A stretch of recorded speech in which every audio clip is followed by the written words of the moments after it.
All India minorities welfare foundation Prabhas Patan દ્વારા મકરાણી બ્લજ સમાજ નવનિયુક્ત પ્રમુખ અને ઉપપ્રમુખનું સન્માન સમારોહ યોજવામાં આવ્યો.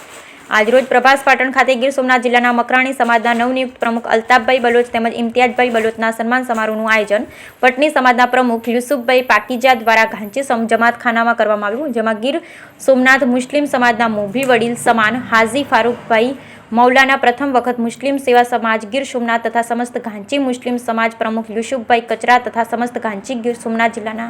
અધ્યક્ષ સુલેમાનભાઈ ગઢિયા તથા હારૂનભાઈ મોઠિયા તથા મુસ્લિમ સમાજના યુવા અગ્રણી રફીકભાઈ મૌલાના પ્રમુખ ખારાકુવા ફીસ મંડળ વેરાવળ તથા ઘાંટવડથી સમસ્ત ગુજરાત ઘાંચી મુસ્લિમ સમાજના મીડિયા પ્રમુખ સબીરભાઈ સેલોત તેમજ નામી અનામી આગેવાનોએ હાજરી આપી સાલ પુષ્પગુચ્છ અર્પણ કરી સન્માન કરવામાં આવ્યું. Bureau report Bhimjibhai Bhajkotar, Gir Somnath.